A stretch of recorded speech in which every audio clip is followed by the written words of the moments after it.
اب میں اپنے محبوب کے لیے اپنے محبوب کا ایک گیت اس کے تاکستان کی بابت گاؤں گا۔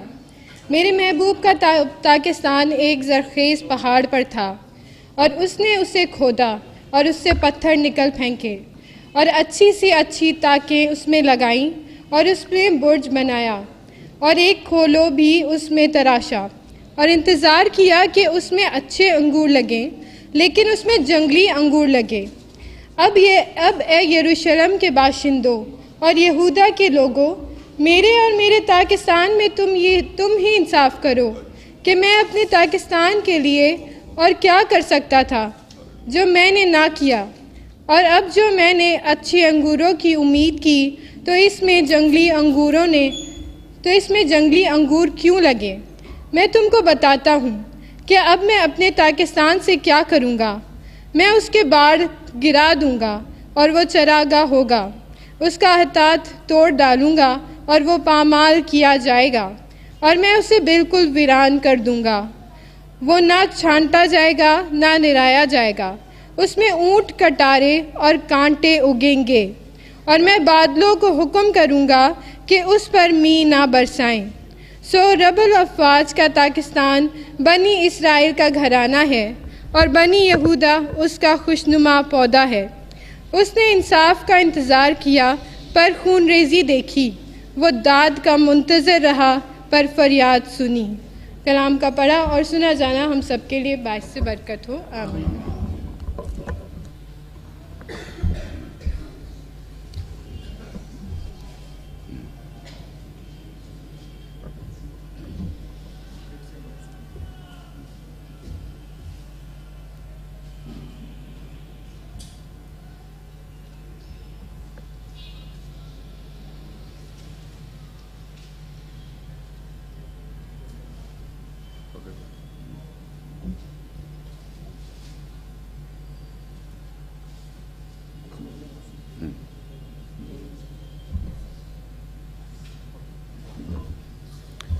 دوسرا حوالہ اگر آپ کے پاس خداوند کا پاک کلام ہے،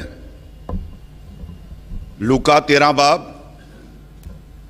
6 سے 9 آیات تک ہم پڑھیں گے۔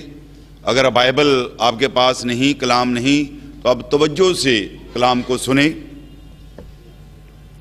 پھر اس نے یہ تمثیل کہی کہ کسی نے اپنے تاکستان میں ایک انجیر کا درخت لگایا تھا، وہ اس میں پھل ڈھونڈنے آیا اور نہ پایا۔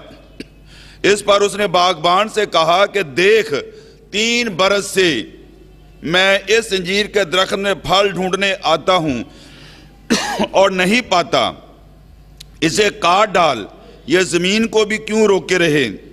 اس نے جواب میں اس سے کہا، اے خداوند، اس سال تو اور بھی اسے رہنے دے تاکہ میں اس کے گرد تھالا کھودوں اور کھاد ڈالوں، اگر آگے کو پھلا تو خیر، نہیں تو اس کے بعد کاٹ ڈالنا۔ خداوند کا زندہ پاک کلام کے پڑھے جانے اور سنے جانے پر اس کی برکت کثرت سے نازل ہو، آمین۔ آج کا مضمون ہے آگے کو پھلا تو خیر، نہیں تو اس کے بعد اسے کیا کرنا؟ کاٹ ڈالنا۔ آئیے ہم اپنے سروں کو جھکائیں اور آج کے کلام کے لیے ہم دعا کریں کہ خداوند خدا آج کے پیغام کے لیے ہمیں تیار کرے۔ سب روح سے بھر جائیں، اپنے ہاتھوں کو اٹھائیں، آزادی محسوس کریں، کیونکہ خداوند کا کلام آگ کی مانند برستا ہے، ہر بندر ٹوٹتے ہیں، بیمار شفا پاتے ہیں، معجزات، عجیب کام نشان ظہور میں آتے ہیں۔ ہاللیلویا، پریز جیسس۔ اے خداوند خدا، تو میرے ہونٹوں کا ذمہ لے، میرے دل کے خیال، میرے دل کے سوچ اور میری منہ کی باتیں تیرے حضور میں قبول ٹھہریں۔ اے خداوند خدا، تو مجھے دیتا جا ایسے ہی جیسے تو شاگردوں کو دیتا گیا، اور وہ آگے بانٹتے گئے اور سب سیر ہو گئے۔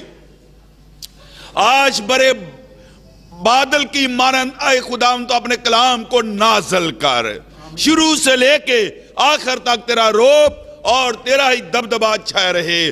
یہ سب کچھ تیرے نام سے مانگتے اور پا لیتے ہیں، آمین۔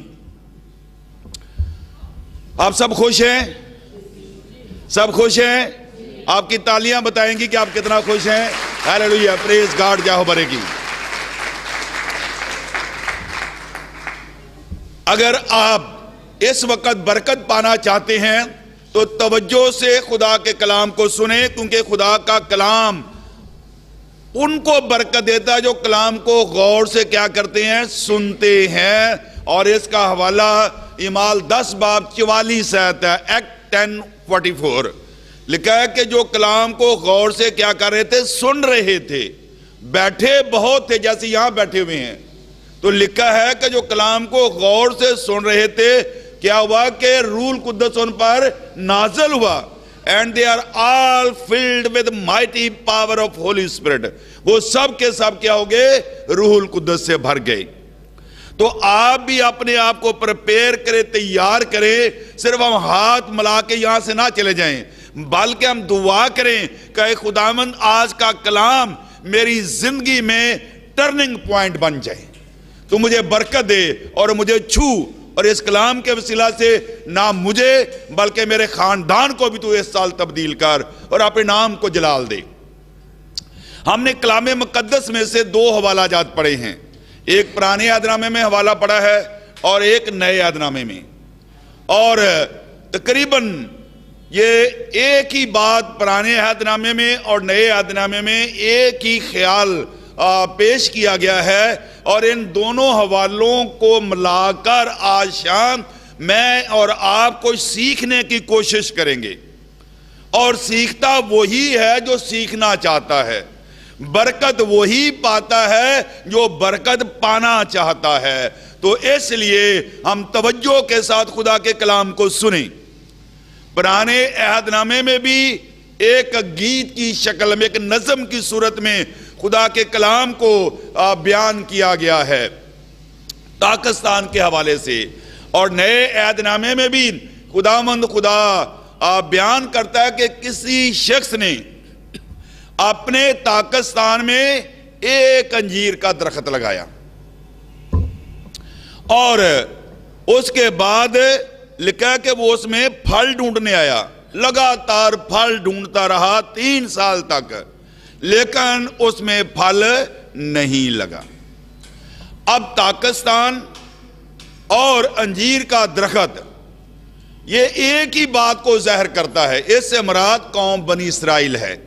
اس سے مراد قوم بنی اسرائیل ہے. جو حوالہ ہم نے پہلے پڑھا ہے تو یسایہ 5 باب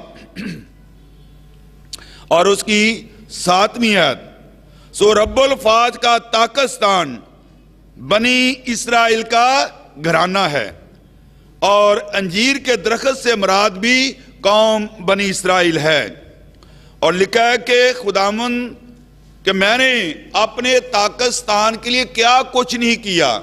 میں نے تمام چیزوں کو، پتھروں کو اور ان ساری چیزوں کو، رکاوٹوں کو، سخت زمین کو نرم کیا، اور اونچے زرخیز پہاڑ پر میں نے اپنے پاکستان میں انجیر کے درخت کو لگایا.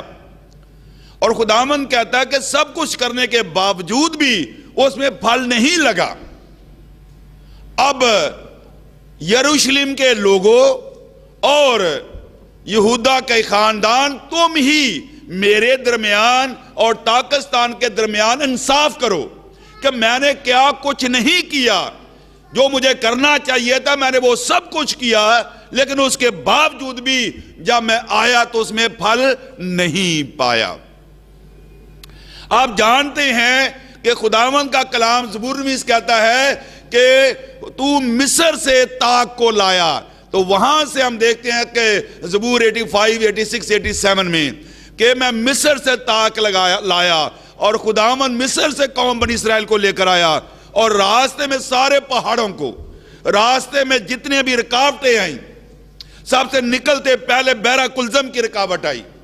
اس کے بعد آپ دیکھتی ہیں کہ جتنی بھی قومیں راستے میں آئیں خداوند نے سب کو ختم کر دیا.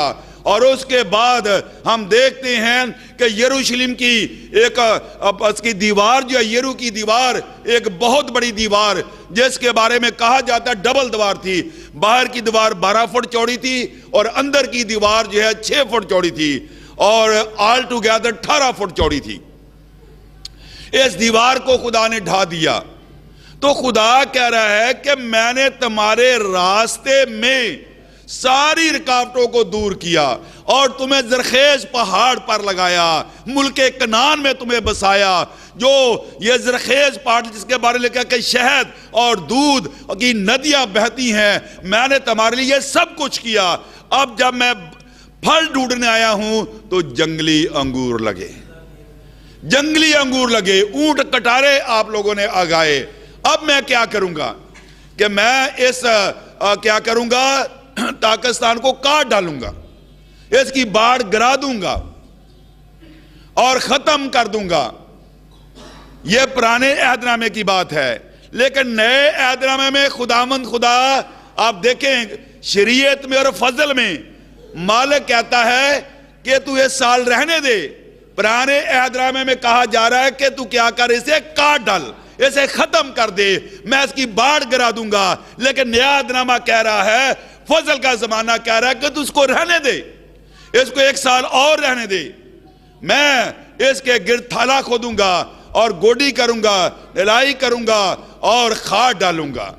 آگے کو پھلا تو خیر, نہیں تو اس کے بعد کیا کر دینا, کاٹ ڈالنا. تو اب ہم دیکھتے ہیں کہ پاکستان کے حوالے سے, انجیر کے درخت کے حوالے سے ہم نے سیکھا کہ کسی نے ایک پاکستان میں انجیر کا درخت لگا. کسی سے مراد خدا خود ہے, اور پاکستان اور انجیر کے درخت سے مراد قوم بنی اسرائیل ہے. اور جو بیچ میں انٹرسیسر ہے, درمیانی ہے, جو گارڈنر ہے اور جو باغبان ہے, وہ کون ہے, خداوند یسوع مسیح ہے. وہ اپیل کرتا ہے کہ اس سال تو کیا کر, اسے رہنے دے. آج جتنے ہم یہاں بیٹھے ہوئے ہیں, ہم آئے نہیں, ہم بھیجے گئے ہیں تاکہ آج کا کلام ہم کیا کریں, سنیں. اور پہلے ہم یہ فیصلہ کریں کہ کیا ہماری زندگی میں پھل ہے, کیا ہماری زندگیاں پھل در ہیں اور یا ہم بے پھل ہیں. جب ہم فیصلہ کر لیں گے کہ میں بے پھل ہوں یا پھلدار ہوں, تو پھر خدا کا کلام ہمیں برکت دے گا. تو اب ہم یہاں پر اس بات کو یہ سیکھتے ہیں کہ انجیر کا درخت جو ہے, قوم بنی اسرائیل کے اندر روایت تھی کہ وہ جب ان کے ہاں بیٹا پیدا ہوتا تو وہ اپنے آنگن میں انجیر کا درخت لگاتے. جب وہ پھلتا بڑھتا تو وہ اس بات کی نشانی ہوتی تھی کہ بچہ بھی خوب پرورش کرے گا. اگر وہ سوکھ جاتا تو اس سے وہ اندازہ لگاتے کہ بچے کی جان کو کیا ہے, خطرہ ہے. اس کے بارے میں اور انجیر کے درخت کے بارے میں تھوڑا سا شیئر کرنا چاہتا ہوں کہ انجیر کے درخت کو 3 سال میچور ہونے میں لگتے تھے, کہ تاکہ 3 سال اس کے بڑھنے میں لگتے تھے کہ وہ پھل پیدا کرنے کی عمر کو پہنچتا تھا. 3 سال لگتے تھے پھل لگنے میں اس کو, اور اس کو بڑا ہونے میں, میچور ہونے میں اس کو 3 سال لگتے تھے. تو 3 سال تو یہ گزر گئے, اور پھر لکھا ہے کہ لگاتار سال بسال 3 سال تک لگاتار گارڈنر, مالی, باغبان آتا رہا. اور مالک نے باغبان سے درخواست کی, اور باغبان پاکستان کا مالک جب بھی آیا اس میں پھل نہیں پایا. تو اب غور کرے کہ بیچ میں ایک ہے جو اس درخت کی کیا کر رہا ہے, اپیل کر رہا ہے. پرانے عہد نامے میں کوئی اپیل کرنے والا آپ کو نظر نہیں آیا. وہاں پر کہا گیا کہ کاٹ ڈال, میں دیوار گرا دوں گا, میں اسے یہ نہ نرایا جائے گا, نہ اس کو پانی ملے گا. لیکن نئے عہد نامے میں جب پہلے سال مالک آیا, پھل نہیں پایا, تو مالک نے, باغبان نے کہا کہ سال رہنے دے. پھر دوسرے سال بھی, پھر تیسرے سال بھی. غور کرے, فضل پر فضل, فضل پر فضل. اس کے باوجود بھی ہماری زندگیاں کیا ہیں, بے پھل ہیں. اگر آپ رومیو 2 باب اس کی 4 آیت کو نوٹ کریں, 4 اور 5 آیت, کیا تم خدا کے فضل کو, خدا کے تحمل کو, خدا کی مہربانی کو, خدا کی نیکی کو حقیر جانو گے؟ کیا تم نہیں جانتے کہ خدا کا تحمل تمہیں توبہ کی طرف کیا کرتا ہے؟ مائل کرتا ہے۔ تو خدا ہمیں موقع دیتا ہے، ہم اتنے سخت ہوتے جاتے ہیں۔ خدا ہمیں موقعوں پر موقع دیتا ہے، فضل پر فضل دیتا ہے، اور کنونشنوں میں، کلام کے ذریعے مختلف عبادات میں خدا ہمیں لے کے جاتا ہے۔ ہم ایک کان سے سنتے ہیں اور دوسرے کان سے کیا کرتے ہیں؟ نکال دیتے ہیں۔ ہماری زندگیاں پھلدار نہیں، ہمیں کبھی پھل نہیں لگتا، ہم کبھی توبہ تک ہم نہیں پہنچ پاتے۔ تو خداوند کا کلام آج ہمیں یہ سکھاتا ہے، اور اس کے بعد ہم دیکھتے ہیں کہ 6 سال پورے 3 سال میچور ہونے میں لگے درخت کو، 3 سال تک، چوتھے سال پھل لگتا ہے، چوتھے سال بھی پھل نہیں لگا، 5ویں سال بھی پھل نہیں لگا، 6ٹھے سال بھی پھل نہیں لگا۔ اب خدا کا، غور سے سنیے، خدا کا فضل، خدا کا تحمل اور خدا کی مہربانی وقت کے ساتھ ہے۔ اس کا تعلق، خدا جو ہے وقت کا خدا ہے، وہ موقع دیتا ہے، لیکن جب اس کا صبر کا پیالہ لبریز ہو جاتا ہے تو پھر خدا کہتا ہے کہ اسے کیا کرو؟ کاٹ ڈالو۔ پھر بھی باغبان کہتا ہے کہ سال تو رہنے دے اس کو۔ تو خدا چاہتا ہے کہ ہم کب تک اس کے غضب کو غصہ دلاتے رہیں گے؟ کہیں تو فل سٹاپ ڈالنی چاہیے، کہیں تو ہمیں لکیر کھینچنی چاہیے کہ یہاں سے آج کے بعد ہم کیا کرتے ہیں؟ توبہ کرتے ہیں۔ اور یہ بھی یاد رہے کہ زندگی کی ضمانت کس پر ہے؟ پھل پر ہے۔ اگر آگے کو پھلا تو خیر، نہیں تو اس کے بعد کیا کر دینا؟ کاٹ ڈالنا۔ میری بہن، میرے بھائی، آج میں اور آپ اپنی زندگیوں پر غور کریں کہ خداوند خدا اس سال، گزرے سال 2013 ختم ہو چکا ہے، اور 2014 میں شاید وہ پھل جو خدا چاہتا تھا وہ ہمیں پھل نہیں لگا۔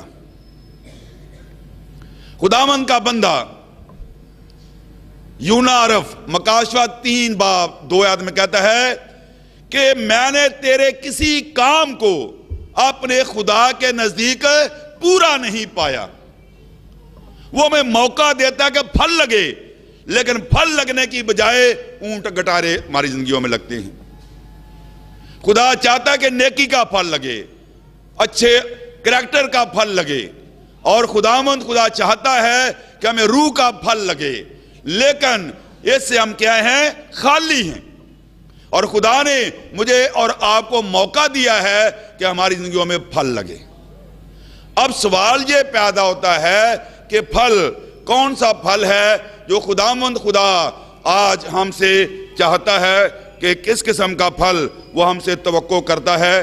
اگر میرے ساتھ آپ دیکھیں غلطیوں 5 باب اور اس کی 22 آیت، پیج 183 ہے۔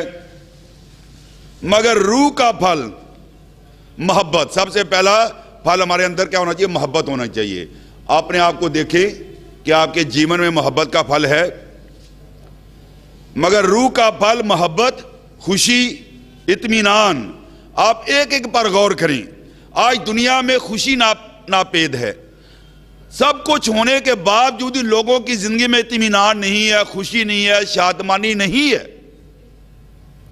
اور شادمانی ان کے پاس ہے، خوشی ان کے پاس ہے جس کے جیون میں یسوع ہے۔ یہاں پر میں بتانا چاہتا ہوں کہ ایک بہن اپنے جوتے کے بنوانے کے لیے موچی کے پاس گئی، اور جب وہ موچی کے پاس گئی تو اس نے دیکھا کہ موچی بڑا خوش ہے اور گنگنا رہا ہے۔ تو وہ حیران ہو گئی کہ اس موچی کو جو فٹ پاتھ پہ بیٹھا ہوا گنگنا رہا ہے، بڑا خوش ہے، اور میرے پاس سب کچھ ہے، تو پھر بھی میں اداس اور پریشان ہوں۔ تو اس کے پاس کوئی خاص بات ہے جو خوش ہے۔ میں ضرور جا کے معلوم کروں گی کہ اس کی خوشی کا راز کیا ہے۔ جب وہ اس کے پاس گئی، اس نے پوچھا، موچی بھائی آپ اتنے خوش کیوں ہیں؟ اب سڑک پہ بیٹھے ہوئے، فٹ پاتھ پہ بیٹھے ہیں، گندی جوتیوں کو ہاتھ لگاتے ہیں، گانٹتے ہیں اور بنتے ہیں، ان کو سیتے ہیں، تو آپ اتنے خوش ہیں؟ میں اچھے گھر میں رہتی ہوں، سب کچھ ہے، لیکن میرے پاس یہ خوشی نہیں ہے۔ تو معلوم اس موچی نے کیا جواب دیا؟ اس موچی نے یہ جواب دیا کہ یسوع نے میرے سارے گناہ کیا کر دیے ہیں؟ معاف کر دیے ہیں۔ ہیلیلویا! زوردار تالیاں خدا کے جلال کے لیے۔ یسوع نے میرے سارے